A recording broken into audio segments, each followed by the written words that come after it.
Good morning. आवाज आ रही है ना?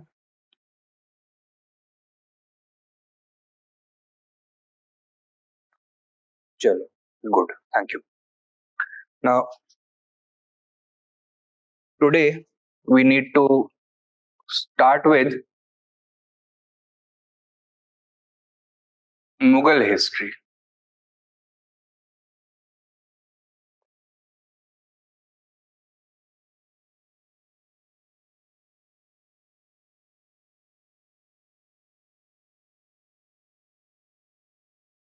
Right?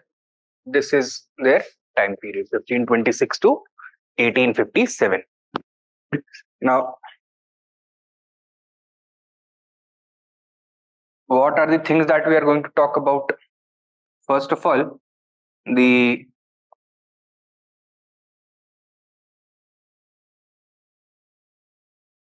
historiography of the Mughal Empire. What are the different schools of history who have written about the Mughal Empire and their both basic positions? What were their motivations and what were their contributions? This we are going to briefly cover. Secondly, we are going to discuss the role of Babur in establishing the Mughal Empire, his role as an empire builder and a warrior, and his analysis as a man who appreciated culture and literature. Thirdly, Humayun,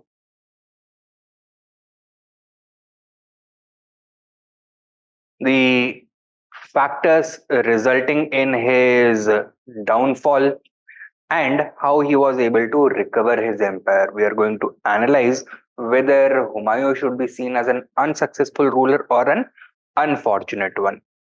Then a brief 15-year interregnum in Mughal history with the rule of the Suri dynasty, and within which we are going to discuss the role of Sher Shah Suri, his contributions in various fields of administration, economy, land revenue administration, etc. Right? So these things we are going to discuss.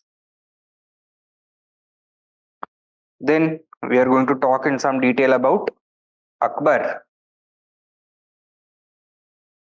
his administrative policies, religious policy, Rajput policy, Deccan policy, foreign policy, his theory of kingship, the ideas of Sulai Kul, the concept of Deen-e-Ilahi, etc. We are going to discuss.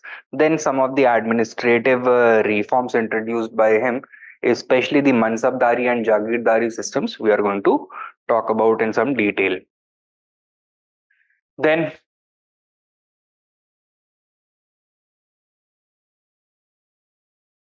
Jahangir and Shah Jahan. We are going to look at the evolution of Mughal policy under these two rulers. And then finally,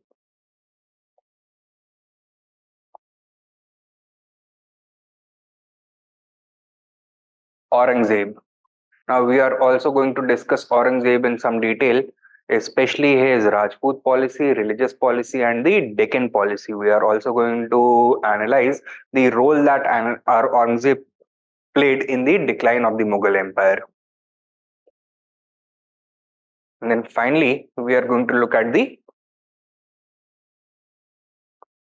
decline of the Mughal Empire, specifically the various factors that were responsible for it. So once again, this is a matter of intense debate, and a number of historians have interpreted it in different manners. They have given their own set of factors responsible for the decline of the Mughal Empire. We are going to talk about all these positions. First of all, the general outlook of Mughal historiography.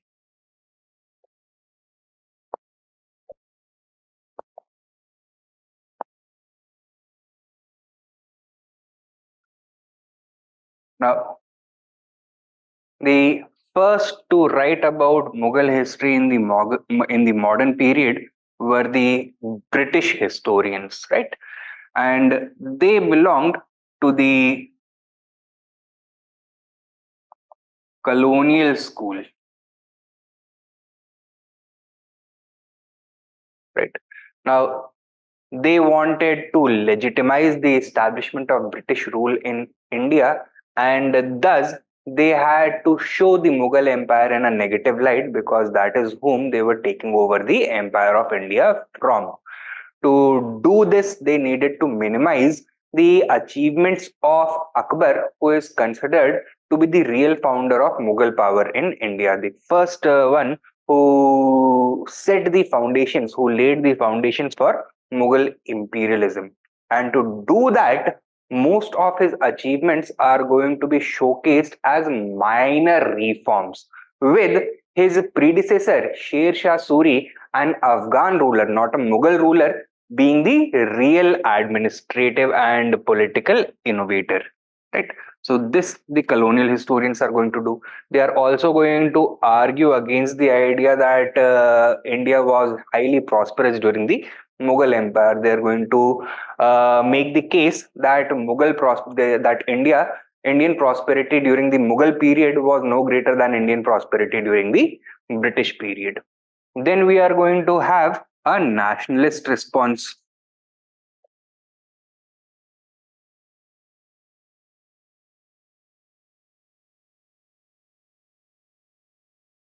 within which many voices are going to emerge. The nationalist school may be subdivided into the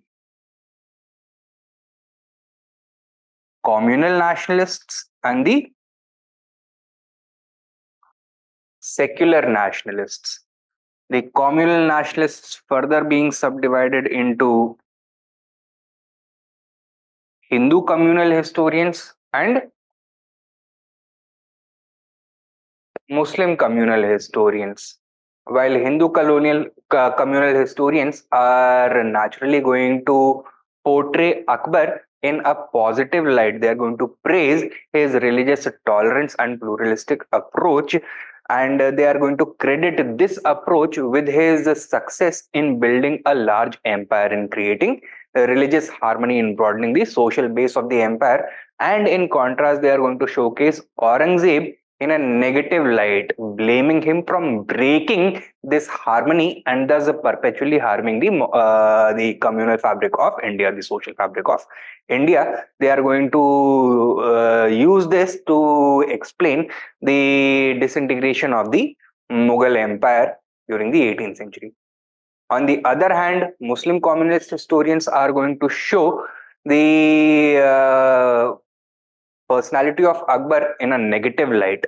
They are going to argue that due to his high dose of tolerance, Hindus and Hindu leaders became undisciplined, and therefore the harsh actions of Aurangzeb were not only necessary but also desirable for maintaining the integrity of the empire. The secular nationalist historians are going to keep away from the angle of religion. They were writing from a secular point of view, from a secular perspective. Their objective was to criticize the colonial expansion in India, the British colonialism in India. And while doing this, they unconsciously made an attack on the Mughals also. Like the British, Mughals were also treated by the secular nationalist historians as outsiders, and they ended up glorifying figures who are associated with Indian regional patriotism, figures such as Chhatrapati Shivaji Maharaj or Maharana Pratap or Lachit Borphukan. But in doing this, while they were able to successfully criticize British colonialism, they were also able to they also ended up criticizing the Mughal Empire. The third important school is the Marxist school or the Aligarh school. Now, they have argued that historical development, historical change is not the result of the actions or activities of any single individual. And the mistake that previous historians have made is to focus excessively on the role of individual personalities in affecting historical change. Rather, we should take a look at the socio-economic conditions during the Mughal Empire, which were responsible for affecting historical change.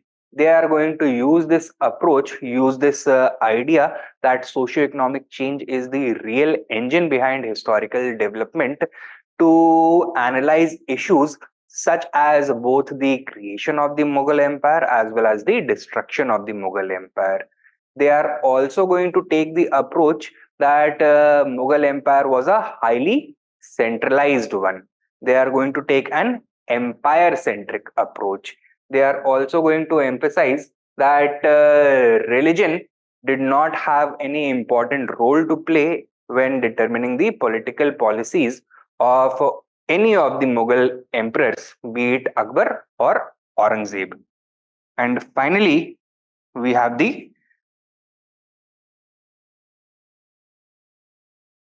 revisionist school. Now, this makes a strong challenge, first of all, to the Marxist idea that the Mughal Empire was a highly centralized one. Secondly, they have also argued that Marxist historians, the Aligarh school historians, have unconsciously chosen a hero and a villain for their study. That is, the figures of Akbar and Aurangzeb, respectively. Thirdly, they have criticized the empire centric approach of the Mughal Empire, and they have argued that it was not the activities at the center but the activities at the peripheries which were responsible for the constantly shifting fortunes of the Mughal Empire. And fourthly, they have also studied the role of economy in the disintegration of the Mughal Empire. They said that Mughal decline was not a period of economic crisis, rather, it was a period of economic growth but reorientation. The former centers of economic growth were declining and were being replaced by new centers of economic growth. Economic center of gravity was shifting away from Delhi and Agra towards the provinces such as Bengal or Awadh or Hyderabad, etc. And that was the reason for the disintegration of the Mughal Empire, right? So, basic landscape of Mughal historiography looks like this. Four prominent schools: Colonial, Nationalist, Marxist, and Revisionist. A number of historians associated with various issues, and the Nationalist school being divided into Communal Nationalists and Secular Nationalists. Communal Nationalists being further subdivided into Hindu Communal Nationalist historians and Muslim Communal Nationalist historians. Right. So, इतना picture clear है? Is this much clear, guys?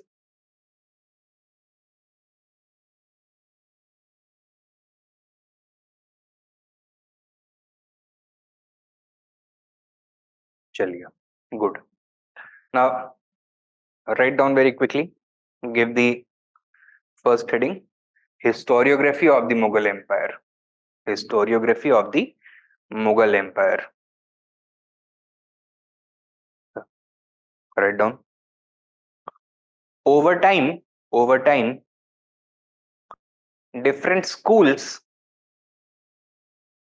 of history have emerged for interpreting. Different schools of history have emerged for interpreting Mughal history. For interpreting Mughal history.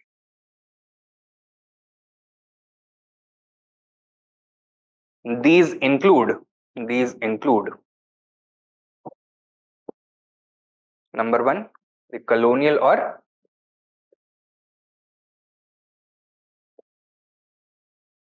Imperialist school. Colonial or Imperialist school. Write down. British scholars such as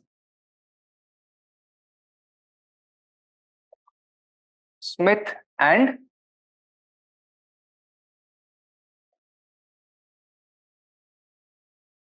Elphinstone, such as Smith and Elphinstone, were the first to interpret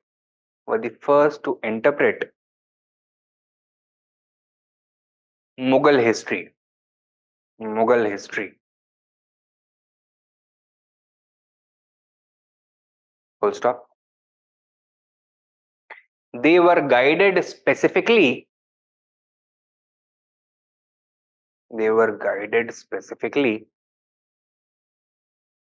By British colonialism.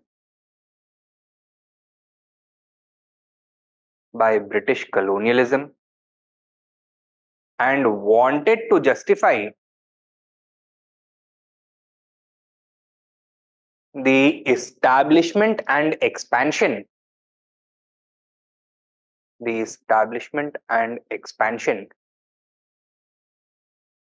of British rule in India.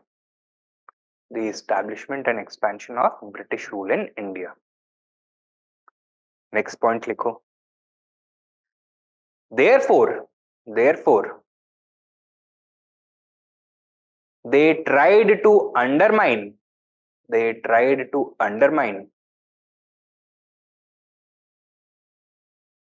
Mughal legacy. Therefore, they tried to undermine Mughal legacy by minimizing the achievements of Akbar.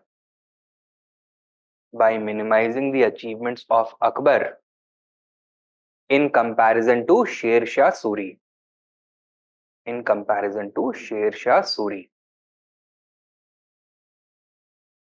Full stop.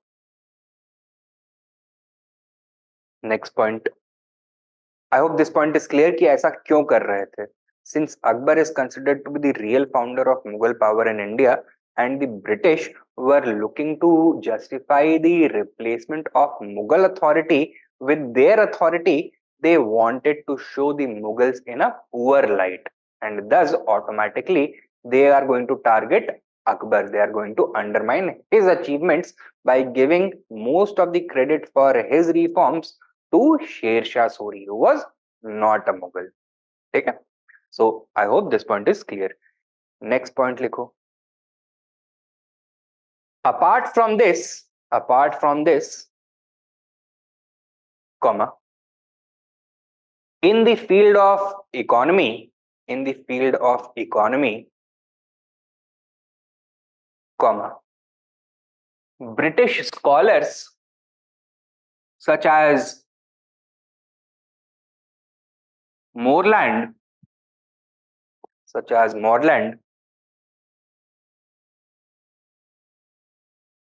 tried to prove that the Indian economy under the Mughals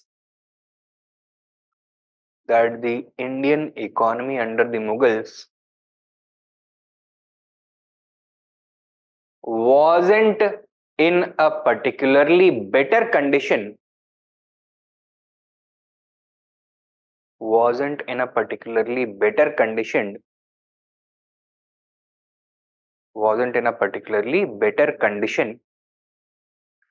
than 19th century British India.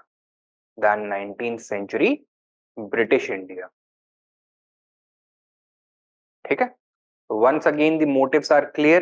They were trying to make the argument that under British rule, India has not been impoverished, India has not been looted, right? So this was a response to the Indian nationalist idea of the theory of drain of wealth, right? So Indians had made the argument that British rule was responsible for draining the generational wealth of India. The British Empire acted as a sponge, drawing the lifeblood from the Ganges and then pouring it onto the Thames. तो India से पैसा उठा करके सीधे England में ले जा करके डाल रहे थे. This was the theory of drain of wealth. Scholars such as Moreland have argued that India was never very rich, even under the Mughals. That the idea that India was the proverbial सोने की चिड़िया, the golden bird, is a myth. So that is the argument that they are trying to make. Full stop करके लिखो. In other words, comma, the colonial historians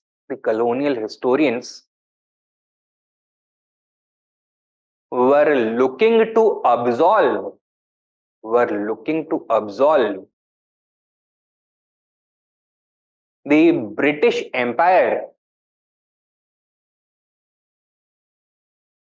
from the guilt of plundering India. In other words, the colonial historians were looking to absolve the British Empire from the guilt of plundering India,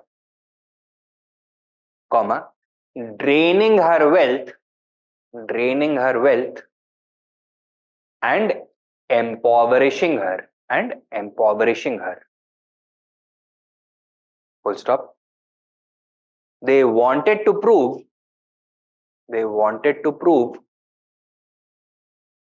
that India was never the proverbial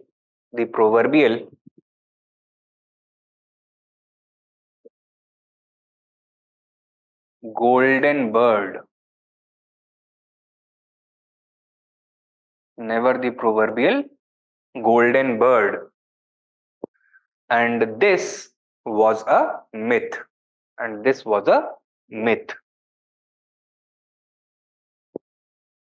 ठीक है? So this is the colonial position. I hope this is clear.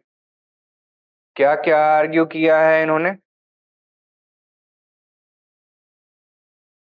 First of all, they have tried to justify the establishment of British rule by overcoming the Mughals by undermining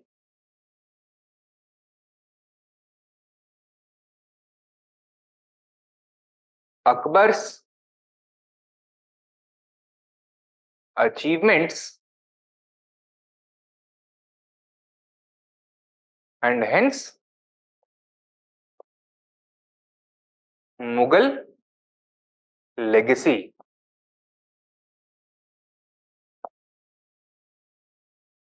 Secondly, they have argued that Mughal India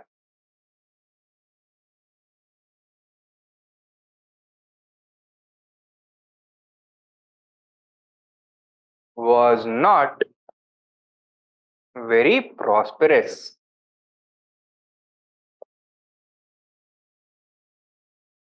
So the British were not responsible for Indian poverty. Okay? So these are the two main arguments, two main positions taken by the colonial historians. Next, number 2, the nationalist historians. Write down. The Nationalist School of Mughal Historiography,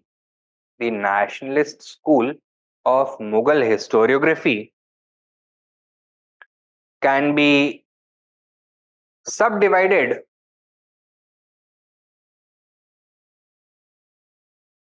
into two groups.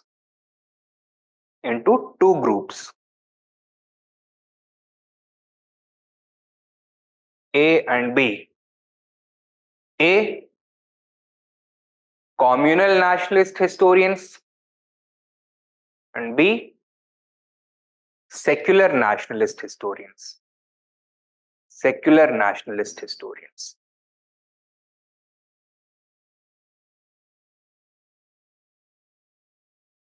Next main point लिखो. Communal School of Nationalist Historiography. A. Communal School of Nationalist Historiography. Write down. Communal historiography may further be subdivided into two subgroups.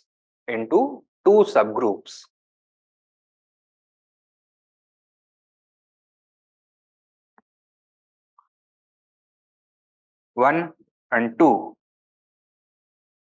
One, Hindu communalist approach, and two, Muslim communalist approach.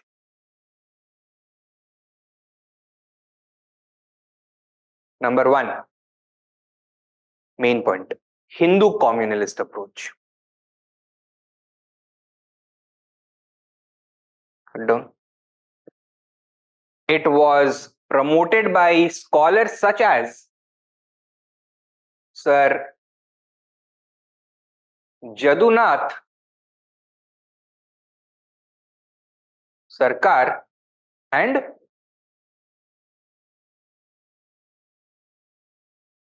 Ashirwadi Lal Srivastav.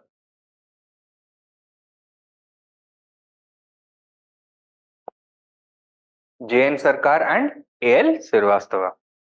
Right? It was promoted by scholars such as Sir Jadunath Sarkar and Ashirwadi Lal Srivastava. Write down. The basic premise of their arguments, is that due to the progressive policy of Akbar,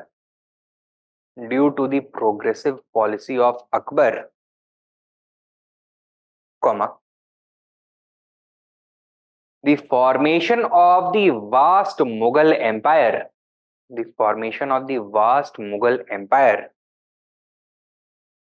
became possible. The basic premise of their historiography is that due to the progressive policy of Akbar, the formation of the vast Mughal Empire became possible. Full stop. His liberal and secular approach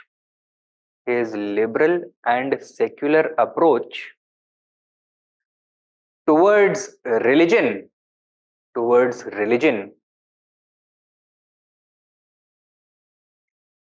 introduced religious harmony,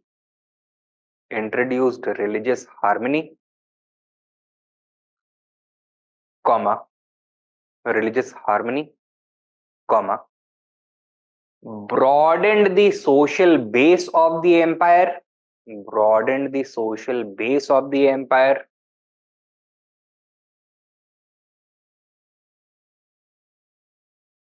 comma, introduced internal stability,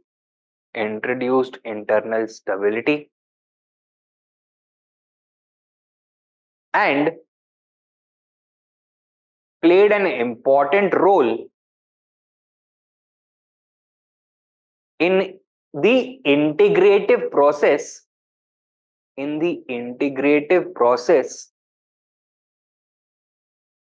of state formation and empire building.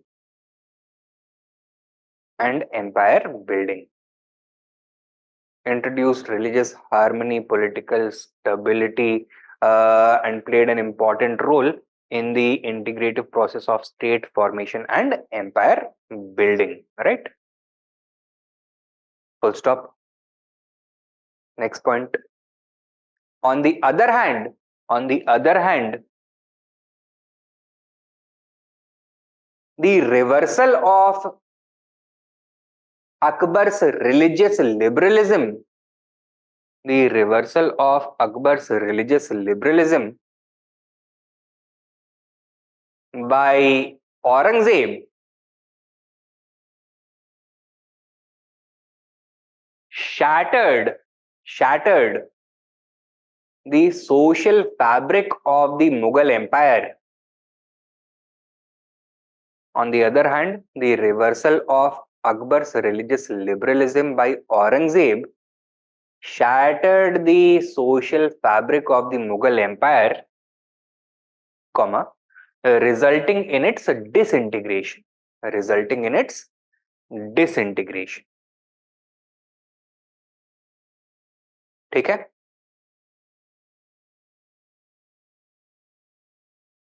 Next, number 2, Muslim communalist approach. Muslim communalist approach. Write down. It was represented by scholars such as I.H. Qureshi. He is widely regarded to be the first nationalist historian of Pakistan. So obviously he is going to give a very distorted view of Mughal history, right? क्या बोलते हैं I.H. Qureshi?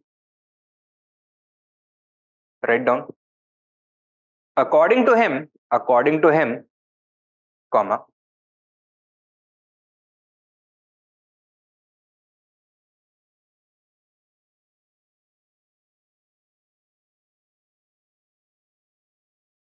due to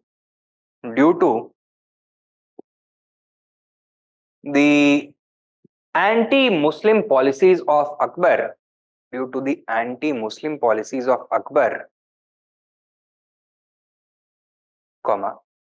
Hindus became undisciplined.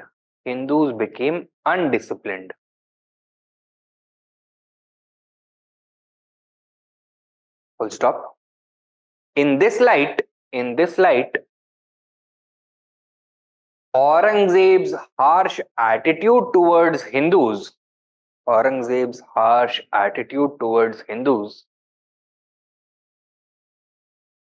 was justified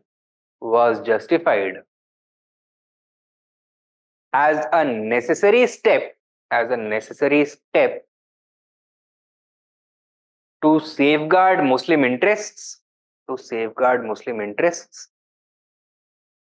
and the integrity of the Mughal Empire.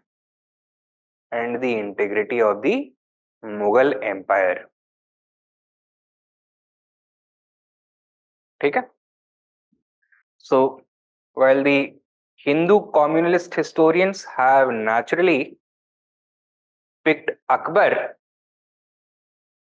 as their hero and shown him in a positive light, for them, the natural villain was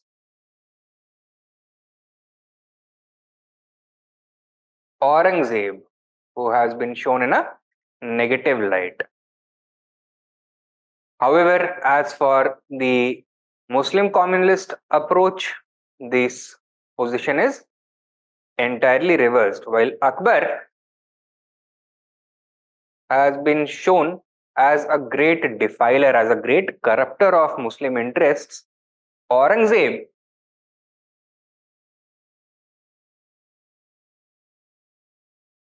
has been shown as a great protector of Muslim interests and Muslim rights and a reviver of Mughal Empire, right? So he has been shown in a positive light. So ये हो गया the communal school of nationalist historiography, both the Hindu communal approach and the Muslim communal approach. Now, one thing which is common in both is that both of them have focused upon the role of some important personalities. Both have picked either Akbar or Aurangzeb to be their hero or villain. Write down. It is clear from this analysis that the communal school of Mughal historiography, it is clear from this analysis that the communal school of Mughal historiography hovers around the role of certain personalities, hovers around the role of certain personalities in the interpretation of the Mughal Empire. In the interpretation of the Mughal Empire. Okay? And this is one main reason why this school of historiography has been discarded by most modern historians, especially the Marxist historians. They consider this approach to be irrational, right? Because according to the Marxist school of historiography, the larger historical changes are never controlled by any individual, because these are too large systems to be managed by any individual, even though they may be an absolute monarch. And thus, they have rejected this approach to historiography. Write down. This has been taken as a major weakness of the communal approach. As a major weakness of the communal approach. Full stop. Marxist historians have dismissed this approach as an irrational one. Marxist historians have dismissed this approach as an irrational one. Since they argue that no individual can possibly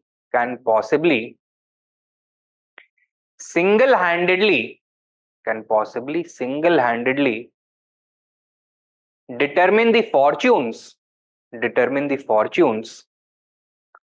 of an empire, and historical change is largely a function of the wider socio-economic changes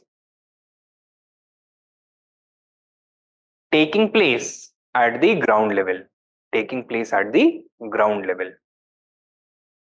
Right? So this was the communal school of nationalist historiography about the Mughal Empire. Now the secular nationalist school of historiography. So next likho B, the secular nationalist school of Mughal historiography. Right. Now it was spearheaded by scholars such as A.K. Majumdar,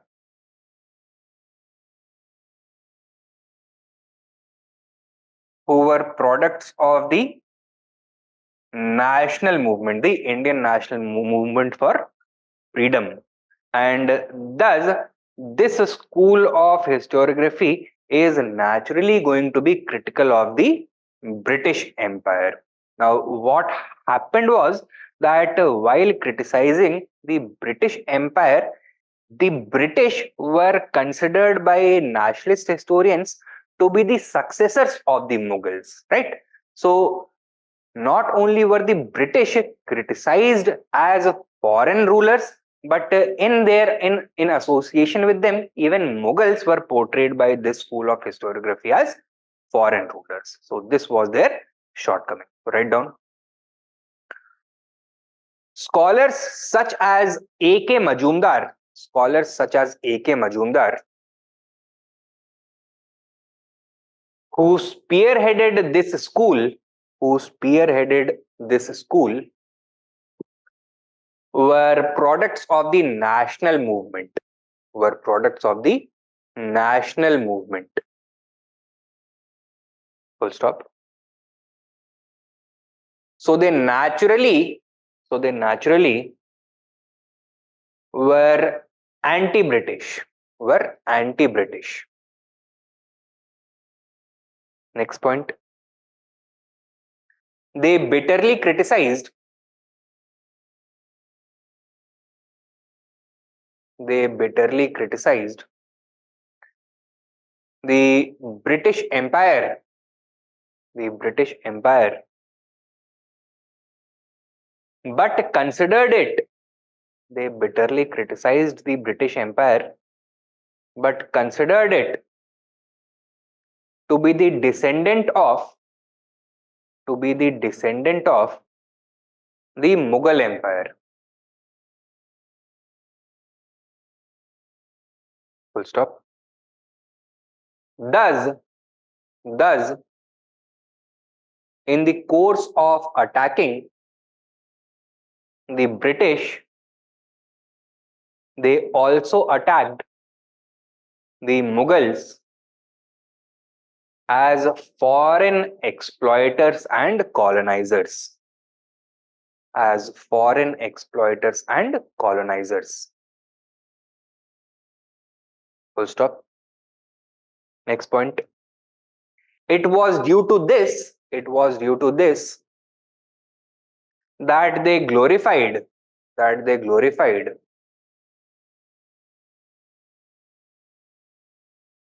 personalities associated, personalities associated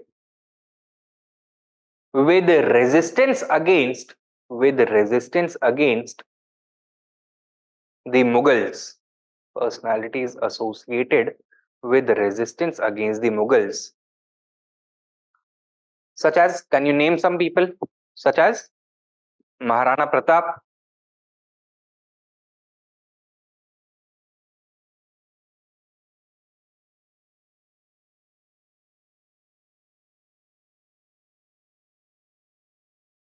Chhatrapati Shivaji, and Lachit Borphukun.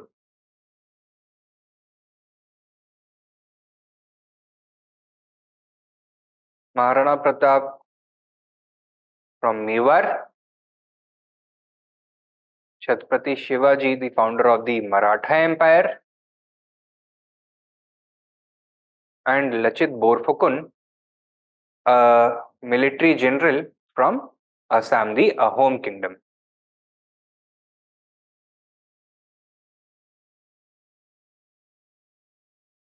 ठीक है?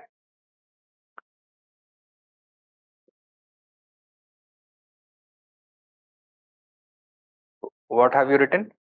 And thus they glorified personalities associated with resistance against the Mughal Empire, such as Maharana Pratap of Mewar, Chhatrapati Shivaji of Maharashtra, and Lachit Borphukun of Assam. Clear? Now, which point do you want me to repeat, Pratik? Please give me a hint.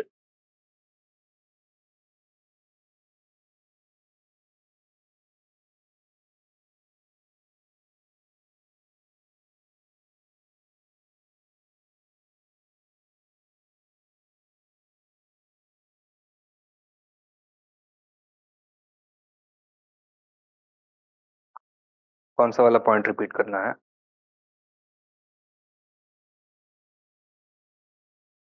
First, second, नहीं, you'll have to write something because there's nobody in class today.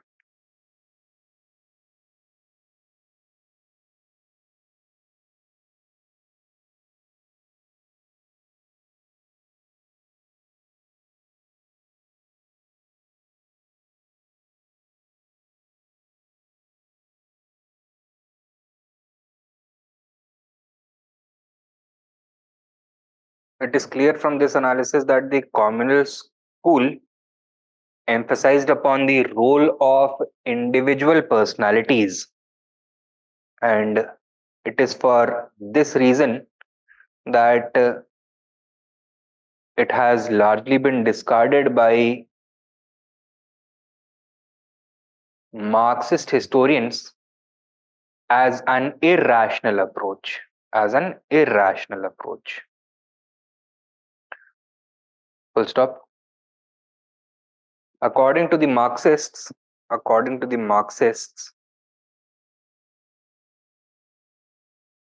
it is not possible for any single personality. It is not possible for any single personality to affect the fortunes of an entire empire. Full stop. Rather, the role of socio-economic processes at the ground level,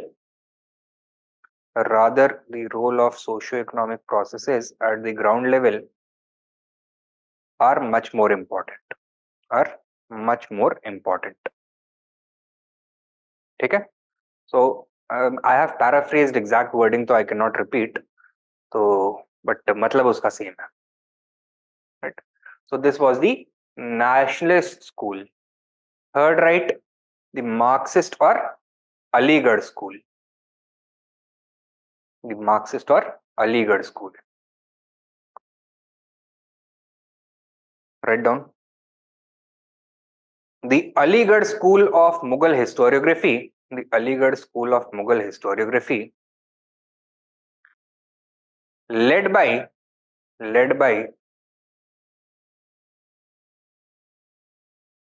कौन कौन से historians associated हैं इससे? मोहम्मद हबीब,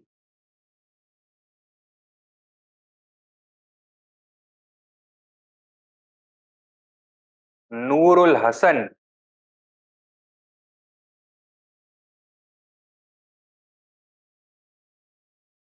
Irfan Habib,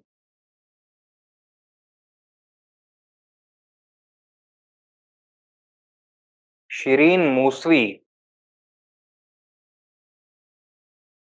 etcetera.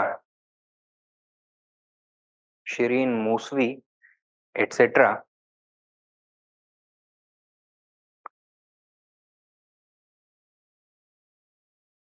क्या लिखा है? The Aligarh school of historiography led by Muhammad Habib, Nurul Hasan, Irfan Habib, Shireen Musi, etc., comma, is inspired by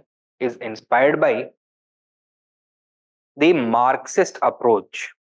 The Marxist approach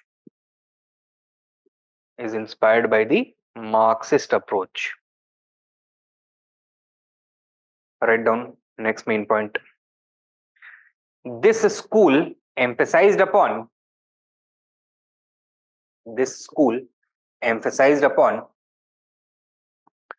the role of socio-economic factors rather than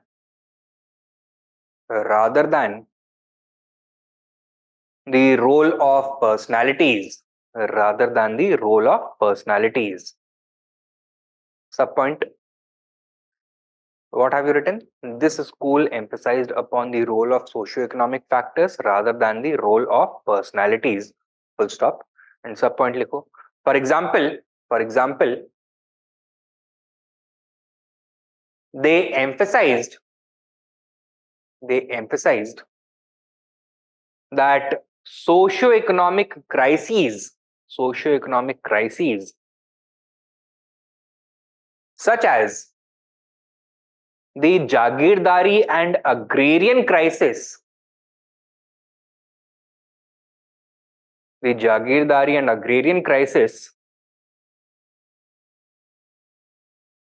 were responsible for the disintegration of the Mughal Empire,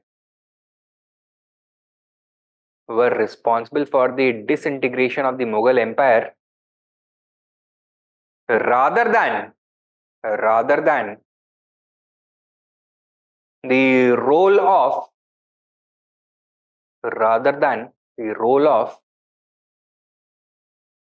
individual rulers, rather than the role of individual rulers.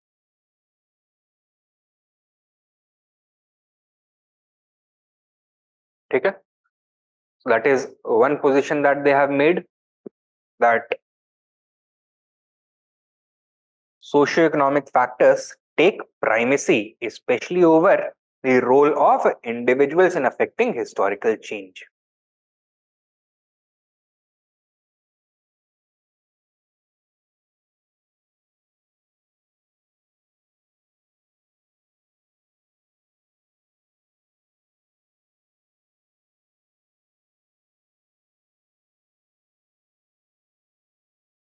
Next main point लिखो. This school, this school also stresses upon also stresses upon the importance of the importance of re-evaluating the importance of re-evaluating the sources of Mughal history. The sources of Mughal history. The sources of Mughal history. Subpoint. For example, it has been suggested that it has been suggested that along with the writings of Abul Fazl, the writings of Abul Fazl, comma, the writings of other scholars, the writings of other scholars such as Badayuni,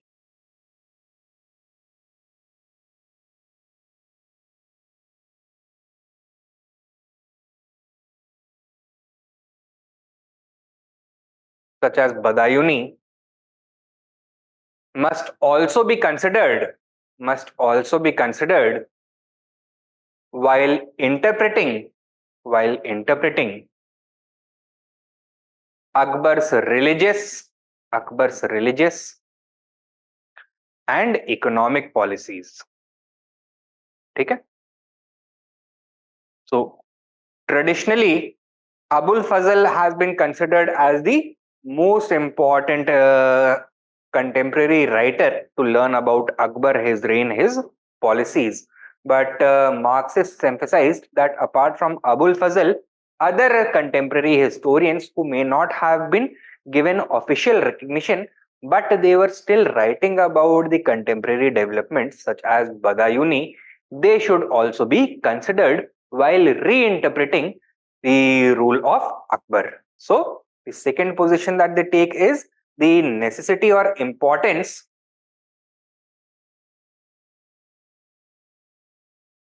of re-evaluating sources for the interpretation of Mughal history. And third, next main point likho.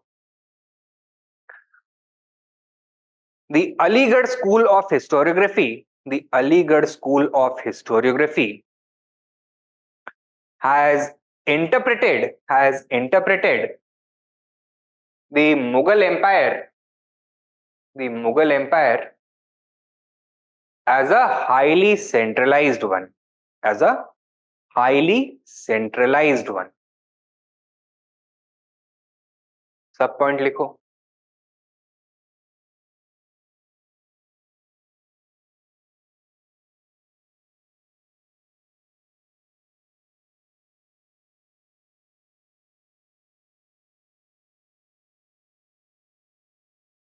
Write down sub point.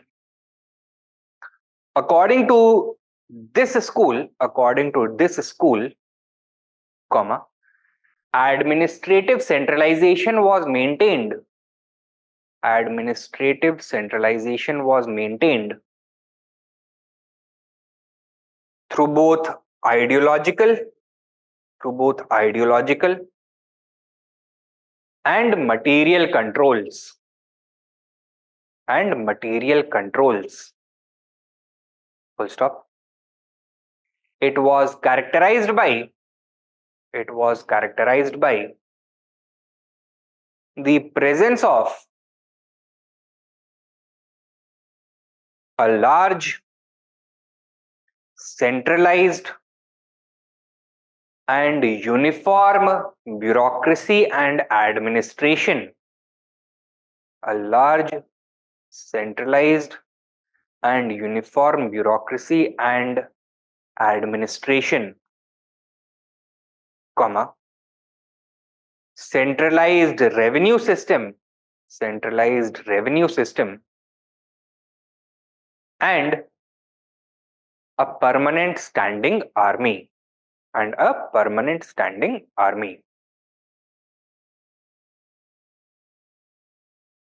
Okay? So these were the important positions taken by the Marxist historians. क्या है? Primacy of socio-economic factors, importance of re-evaluating sources, and thirdly, the high idea that the Mughal Empire was a highly centralized one. Right? And then number 4, we have the revisionist school of Mughal historiography, with scholars such as Muzaffar Alam,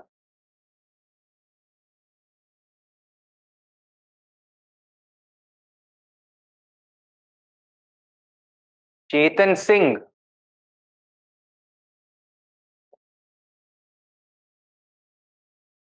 Sanjay Subramaniam,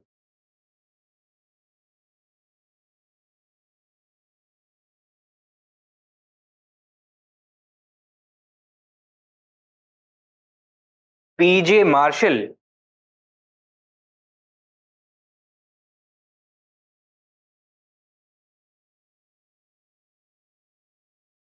and Karen Leonard, emerging as prominent voices. Right? So write down. The revisionist school of Mughal historiography,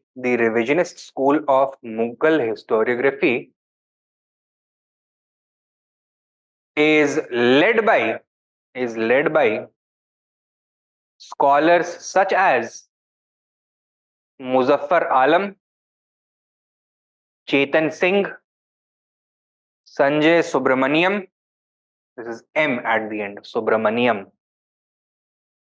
P.J. Marshall, and Karen Leonard.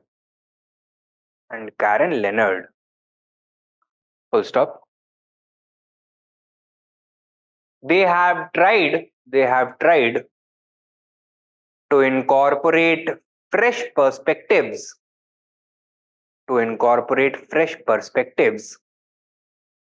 in Mughal history.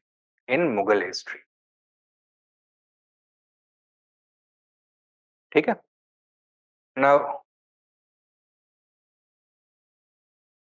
one thing that the revisionist schools do very well is to criticize the Marxist school of historiography. So, one major weakness that they point out with the Marxist school is that while it says that we do not want to focus upon the role of individual personalities in interpreting Mughal history, they have unconsciously ended up doing this. Now, instead of focusing upon the role of a single personality, Marxist historians have unconsciously adopted one hero and one villain, that is Akbar and Aurangzeb respectively. And since they are taking an empire centric approach, and since they have interpreted the role of the nature of the Mughal state as a highly centralized one, therefore they have emphasized upon the role of the individual emperors. notably those of Akbar and Aurangzeb, while neglecting all others. Right? So write down. Next main point likho. According to these historians, comma, the Aligarh school had unconsciously selected one hero and one villain, had unconsciously selected one hero and one villain from Mughal historiography. Sorry, from Mughal monarchs. That is Akbar and Aurangzeb. While neglecting others.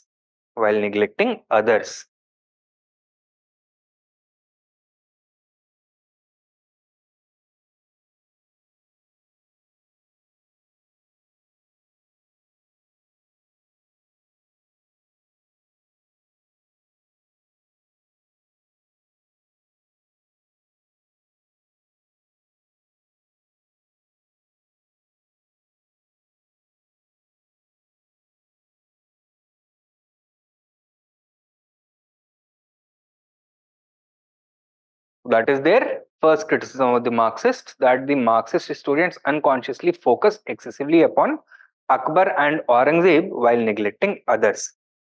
Secondly, write down next main point. Further, revisionist scholars have also rejected the perception that the Mughal Empire was a highly centralized one. They have argued that it was not necessarily so. So they have challenged the high level of Mughal administrative centralization. ठीक है?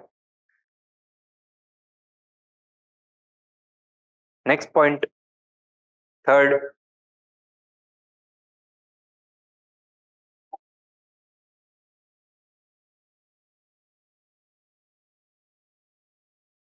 write down. Thirdly, while interpreting the decline of the Mughal Empire,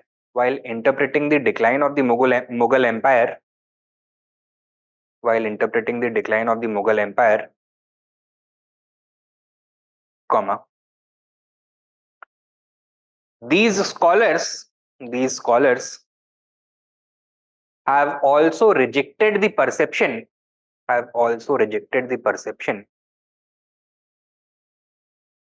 or sorry, have also rejected not the perception, have also rejected the empire centric approach of the Aligarh school.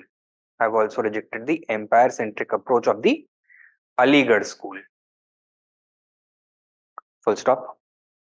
Instead, they have adopted a region centric approach.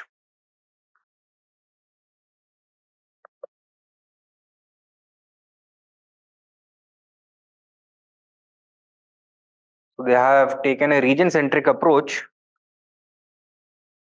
for studying the decline of the Mughal Empire. So they have argued that it was not due to activities and developments at the center that the Mughal Empire declined, rather it was due to the activities at the local level in the peripheries of the empire that the empire disintegrated. Okay? And finally, while the Marxist historians have suggested that 18th century India was characterized by the element of decline, Specifically, economic decline because it was the period of the disintegration of the Mughal Empire.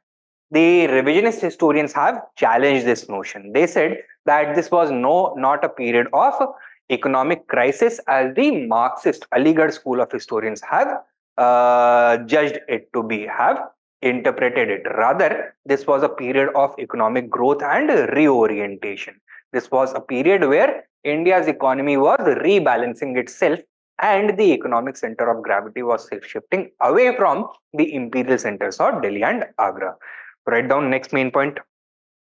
While the Aligarh scholars,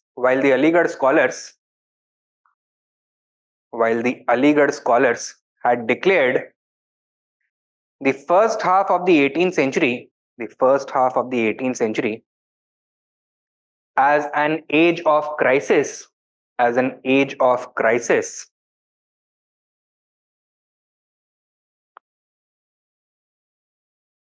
during which the disintegration of the Mughal Empire,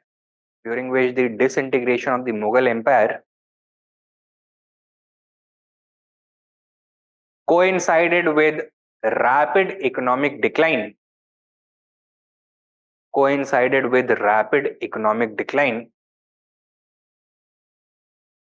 comma, revisionist historians have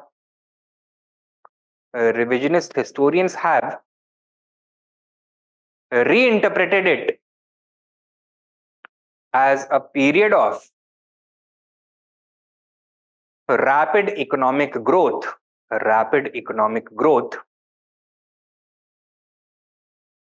and rebalancing. So 18th century, no economic crisis. Okay? So this is the idea over here. So these are the various schools of Mughal historiography. Now take down a question.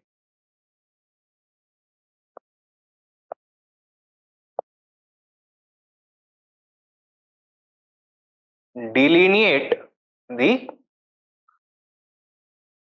various schools of Mughal historiography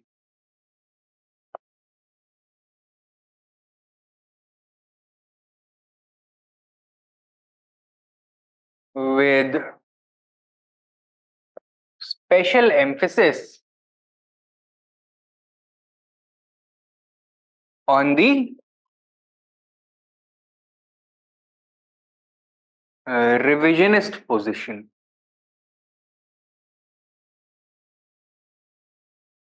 200 words, 15 marks. Okay. Delineate the various schools of Mughal historiography with special emphasis on the revisionist position.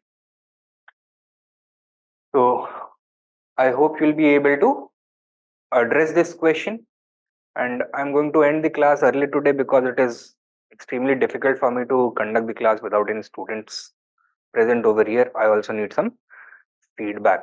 So ऐसे मेरे से हो नहीं पा रहा है. So I'm ending the class right now, and I would respectfully request all those students who are present in Delhi and who are able to attend class offline to kindly come and do it. Okay? Chaliye then. Thank you for your time.